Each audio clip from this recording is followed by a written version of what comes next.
మంత్రుల కమెంట్స్కు మాజీ మంత్రి శ్రీనివాస్ గౌడ్ కౌంటర్ ఇచ్చారు. మంత్రి జూపల్లి వస్తానని రాలేదని ఎద్దేవా చేశారు. మేం గన్పాక్ వెళ్తామంటే అరెస్ట్ చేసి కంచన్బాగ్ పిఎస్కు తరలించారని ఆరోపించారు. చర్చకు పిలవడం ఎందుకు, అరెస్ట్ చేయించడం ఎందుకు అని ఆరోపించారు. చర్చకు రాలేదంటే అవినీతి జరిగిందని 100కు 100% ఒప్పుకున్నట్టే అన్నారు శ్రీనివాస్ గౌడ్. కాంగ్రెస్ నేతలకు ధైర్యం ఉంటే కంచన్బాగ్ పిఎస్కు రమ్మనండి, ఇక్కడే చర్చిద్దామంటున్నారు శ్రీనివాస్ గౌడ్. జూపల్లి కృష్ణారావు గారికి మంత్రులకు అందరు చెప్తున్నాం, మేము రెడీగా ఉన్నాం తేయడానికి, చర్చించడానికి. పోలీసులకు కూడా మేము సహకరిస్తాం. పోలీసులతో కూడా ఏం లేదు, మేము రావడానికి సిద్ధంగా ఉన్నాం. ఏడికి రావాలనో మీరు పోలీసు వాళ్ళనే తీసుకొని రమ్మనండి, 5 మంది ఆధారాలతో సహా తీసుకొని వస్తాం.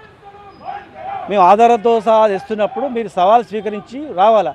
జూపల్లి కృష్ణారావు గారు వస్తున్నారు, రాలేదు.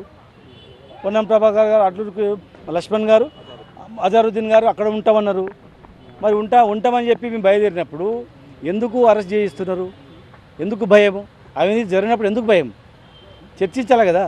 మీరు ఎక్కడ రమ్మంటే అక్కడ వస్తామని చెప్పినాం. మీరు అమరుల స్తూపం ఉన్నారు తీసుకొచ్చి బలవంతంగా ఆధారాలతో సహా తీసుకొస్తున్నప్పుడు మమ్మల్ని పిలిచి చర్చించకుండా కంచన్బాగ్ పోలీస్ స్టేషన్ తీసుకొచ్చి లోపల పడేసి, అది కూడా బాత్రూంల కాడ బయట ఎండకు కుర్చీలేసి బయట పడేసి, ఇదేంది?